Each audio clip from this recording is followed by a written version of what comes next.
Panibagong araw, panibagong pag-aasikaso nga na naman mga mamis, kaya naman tara't samahan nyo ako magluto ng almusal ni Athena at ni Daddy, pati na rin ang babaunin ni Athena sa school.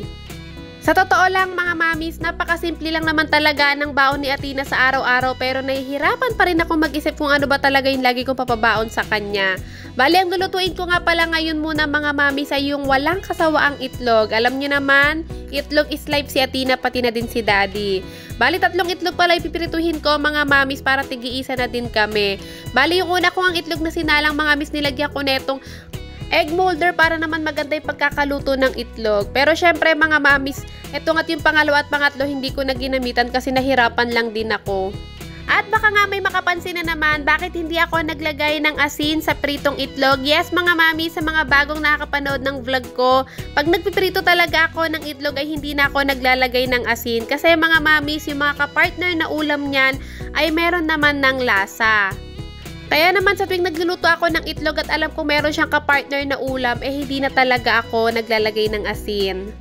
Bali, hininaan ko nga lang yung init ng induction cooker mga mamis kasi nga baka biglang masunog yung itlog. Si Athena pa naman mga mamis, pagdating sa pagluluto ng itlog, kailangan yung gitna o yung pinakadilaw niya hindi masyadong luto. Tapos kabaligtaran naman noon ng itlog na gusto ni Daddy. Ang gusto naman ni Daddy mga mamis ay lutong-luto naman yung pinakagitna or pinakadilaw ng itlog. Bali, yung isang itlog pala na para kay Athena mga mamis, alam nyo naman yun na ayan yung babaunin niya sa school. At nung natapos na nga mga mamis, isa-isa ko na siyang inahon. Medyo natagalan niya ako sa pagpiprito ng itlog mga mamis kasi nga hininaan ko lang yung init ng aking induction para hindi siya tuluyang masunog. Eto nga't naluto na siya ng tuluyan mga mamis. Bali, ang sunod ko namang lulutuin yung babaunin ni Athena sa school. Bali, naglagay nga lang ulit ako ng konting mantika mga mamis at pagkatapos ito palang babaunin ni Athena naman ay giniling na merong itlog. Etong giniling na to mga mamis, yung nabibili lang to sa lata. Dahil nga walang maliit na size neto mga mamis, malaki yung nabili ko, pagkatapos 2 kutsara lang yung kinuha ko, tapos tinabi ko na ulit sa ref. Yung natira pa nilagay ko sa freezer para susunod na araw or susunod na ibang araw baunin ulit ni Athena o kaya ulamin niya kapag wala kaming ulam. Hindi ko na din pala nilagyan ng timpla yan mga mamis, o nilagyan ng asin kasi nga yung giniling na nabibili na nasa lata meron na siyang lasa. At bukod doon mga mamis, gagamit naman si Athena ng sausawan dito na ketchup kaya hindi ko na talaga din nilagyan. Sinasanay ko din kasi talaga si Athena mga mamis na yung ulam niya palagi ay hindi ganun kalasa or hindi ganun kaalat para nasasanay siya.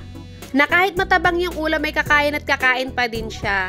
Bali, natapos ko nang lutuin yung babaunin ni Athena sa school mga mamis. Bali, ang sunod ko na malulutuin ay yung uulamin naman ni Daddy ka-partner ng egg niya. Hindi na nga pala ako naglagay pa ng mantika kasi nga parang puro prito na nga lang tong inulam namin.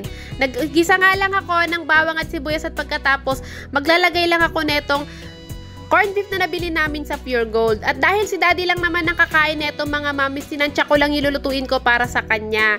Yes mga mamis, hindi naman kasi ako pwedeng kumain ito kaya para kay Daddy lang talaga to. Hindi rin kasi talaga bet ni Athena yung corned beef mga mamis kaya hindi ko na nilutuan si Athena.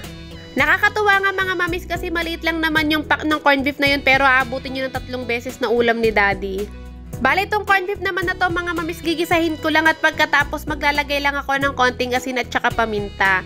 Gusto ko nga sanang lagyan niya ng patatas kaya lang wala na kami palang patatas sa rep mga mamis kaya hindi ko na lang din nilagyan.